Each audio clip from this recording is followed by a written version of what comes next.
আপনাদের কাছ থেকে আমরা পণ্য আমদানি করি, আমাদের কাছ থেকে আপনারা পণ্য আমদানি করেন। আপনাদের সাথে আমাদের বর্ডার শেয়ার করি। আপনারা একটি গণতান্ত্রিক দেশ, আপনারা আপনাদের দেশে গণতন্ত্রের চর্চা করেন, কিন্তু আপনারা পার্শ্ববর্তী দেশে গণতন্ত্রের চর্চাকে আপনারা সহ্য করেন না। কেন করেন না? আপনারা একটি রাষ্ট্রের চেয়ে একটি দলকে আপনারা প্রাধান্য দেন। আপনারা অভ্যন্তরীণ বিষয়ে আপনারা হস্তক্ষেপ করেন। সেই মেয়রের লোভনীয় প্রার্থী যিনি দলের তারেক রহমান সাহেবের নির্দেশ মান্য করে ত্যাগ করে দিয়েছেন সেই নেতা, যিনি কালকেও বলেছেন দলের সাথে প্রেম হবে, ব্যক্তির সাথে নয়। বারবার রক্ত দিয়ে প্রমাণ করেছি আমরা আমাদের দেশকে ভালোবাসি, দেশের মানুষকে ভালোবাসি।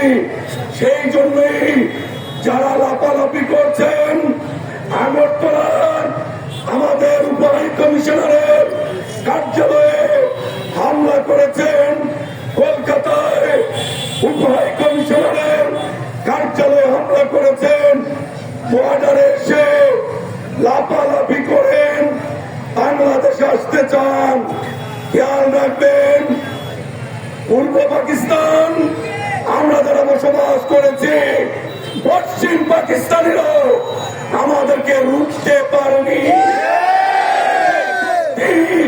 বাংলাদেশের সংগ্রামী জনতাকে রুখতে পারবে না।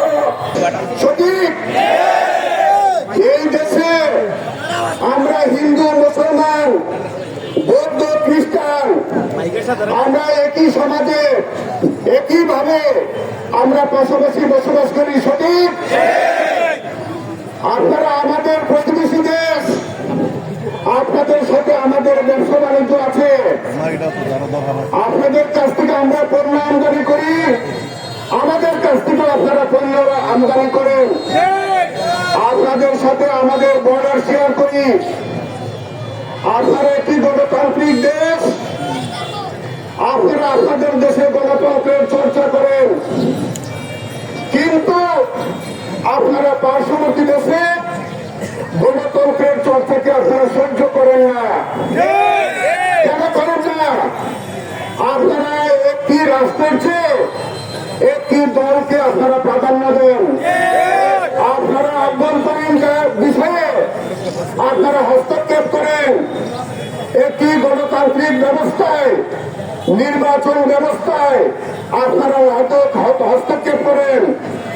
আপনারা এইগুলি করে পার্শ্ববর্তী দেশের সাথে আপনারা সম্পর্ক বিনষ্ট করেন।